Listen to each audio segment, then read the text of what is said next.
Oke, assalamualaikum warahmatullahi wabarakatuh. Perkenalkan, nama saya Angga Farouk. Di sini saya akan mempresentasikan tugas manajemen.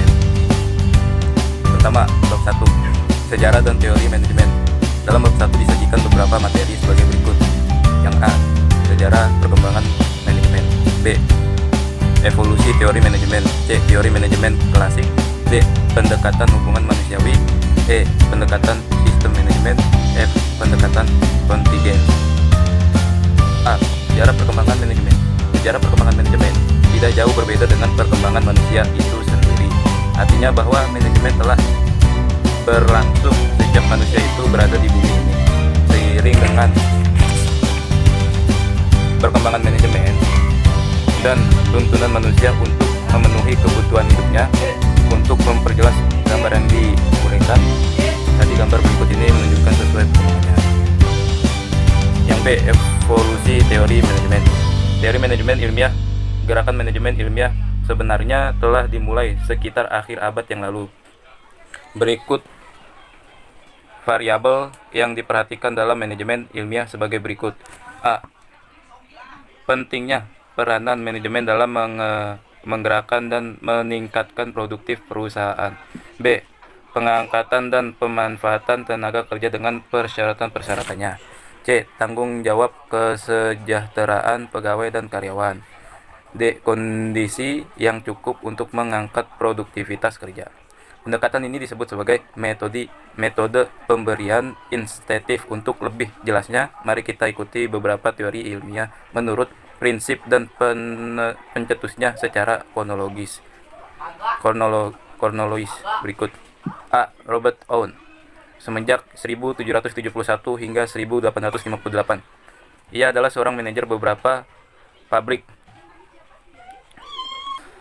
pemintal kapas di New Lanark, Skotlandia semenjak tahun 1800-an. Khususnya peranan sejabatan manajer, maksudnya kadir, yang harus berfungsi sebagai reformis, maksudnya pembaru. Dalam manajemen sumber daya manusia ini, standar waktu hari kerja sehari selama 13 jam sudah biasa terjadi. Oleh karena itu, Robert Owen memunculkan gagasan yang mengintroduksi tentang perbaikan kondisi dan persyaratan kerja nanti, seperti pengurangan standar hari kerja menjadi 10,5 jam. B, Charles Babbage, yaitu mulai 1792 sampai 1971. Ia adalah seorang profesor matematika yang telah banyak mencurahkan perhatiannya bagi cara-cara kerja di pabrik supaya lebih efisien. Ia percaya bahwa penerapan prinsip-prinsip ilmiah dalam proses pekerjaan akan dapat mengangkatkan produktivitas kerja dan dapat menekan biaya-biaya. Prediksi W. Taylor. Mula-mula yang menjadi titik tolak penempatan manajemen para ilmiah berasal dari hasil penelitian V. Taylor tentang studi waktu kerja, maksudnya time and motion study. Pada bagian produksi di mana dia bekerja, Taylor menekankan bahwa antara waktu penyelesaian pekerjaan dapat diloloskan dengan upah yang diterima, yaitu semakin cepat atau prestasi kerja dalam menyelesaikan pekerjaannya akan semakin tinggi upah yang diterimanya. Metode pendekatan ini disebut sebagai sistem upah diferensiasi, maksudnya differential rate system. Tabel berikut prinsip manajemen menurut Taylor. Yang pertama, kebanyakan sebuah ilmu bagi setiap unsur pekerjaan seseorang yang akan menggantikan metode Kaldan Ibujan yang lama. 2. Secara ilmiah, pilihanlah dan kemudian latihlah, ajarilah atau kembangkanlah pekerjaan tersebut. Maksudnya sebelumnya para pekerja memilih sendiri pekerjaan mereka dan melatih diri mereka sendiri semampu mereka. 3. Bekerja samalah secara sungguh-sungguh dengan para pekerja untuk bahwa semua pekerjaan dilaksanakan sesuai dengan prinsip-prinsip ilmiah yang dikembangkan tadi. 4. Bagilah pekerja dan tanggung jawab secara hampir merata antara pemikiran dengan para pekerja. Manajemen mengambil ahli semua pekerjaannya yang lebih sesuai bagiannya ketimbang bagi para pekerja. C. Teori manajemen klasik. Yang pertama Henry Fayol mulai 1841 hingga 1925. Henry Fayol adalah seseorang industriwan Prancis yang kemudian terkenal sebagai Bapak Manajemen Operasional, mengembangkan manajemen sebagaimana yang dikemukakannya dalam besoknya yang terkenal yang berjudul Administration Industry et General. Dan manajemen dapat dibagi sebagai berikut, yaitu technical, commercial, financial, security, akuntansi, tugas manajemen. D. Pendekatan hubungan manusia. Perkembangan berikutnya dalam manajemen dimulai sejak 1930 dan menjadi populer pada tahun 1950-an, yaitu manajemen yang banyak memberikan perhatian terhadap hubungan kemanusiaan kepada para karyawan.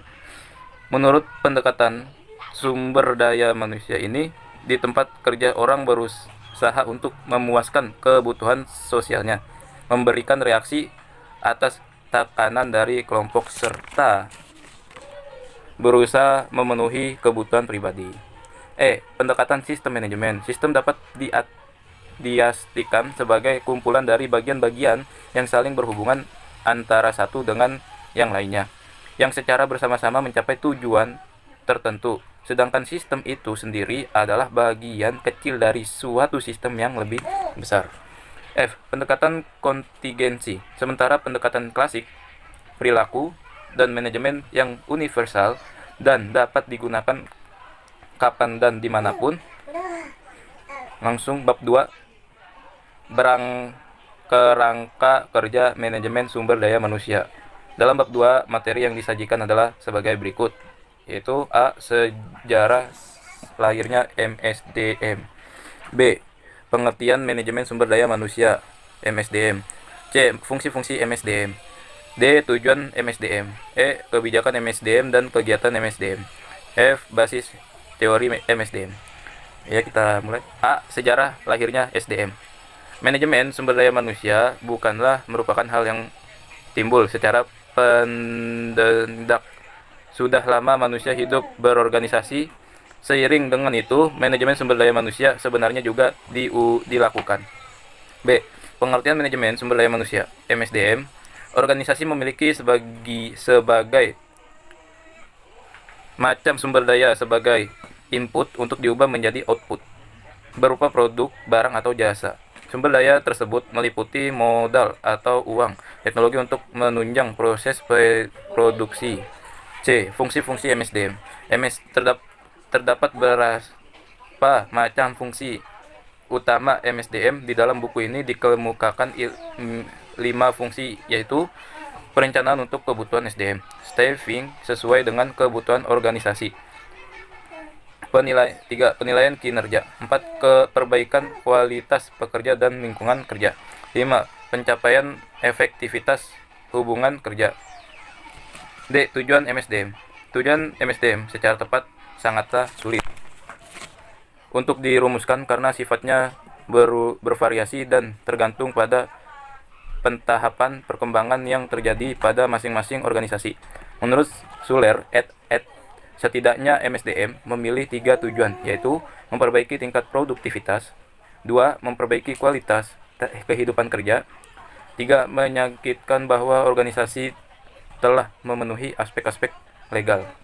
Kebijakan dan kegiatan MSDM.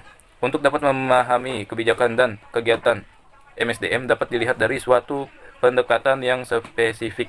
Berdasarkan pendekatan tersebut, Gues menyatakan adanya 4 kebijakan utama MSDM, yaitu Employee Influence, 2. Human Resource Flow, 3. Reward System, 4. Work System.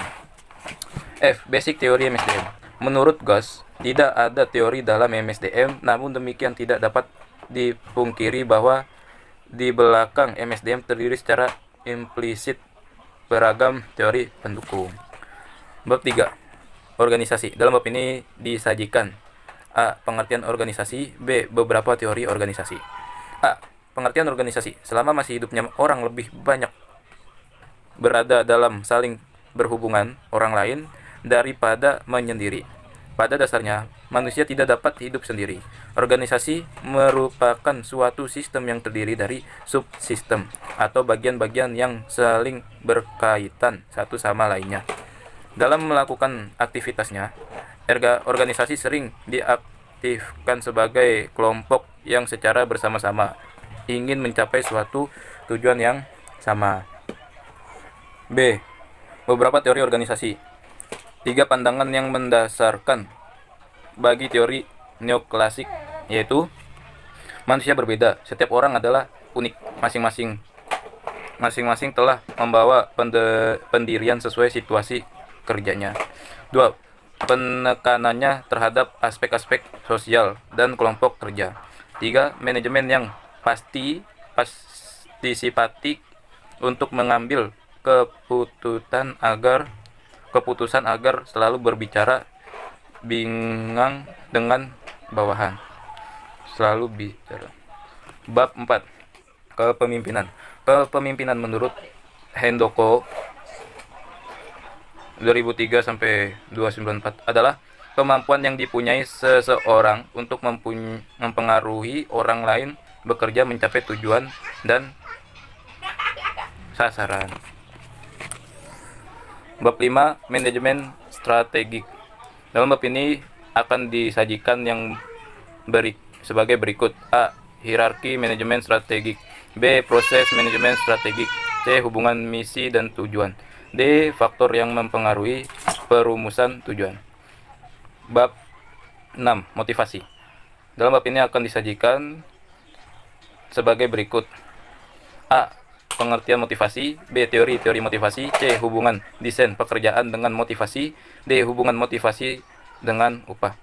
E. Sistem balas jasa yang efektif untuk motivasi kerja. F. Pengembangan insentif dalam memotivasi pekerja. Mungkin demikian presentasi dari saya, banyak kurangnya saya minta maaf yang sebesar-besarnya. Wassalamualaikum warahmatullahi wabarakatuh.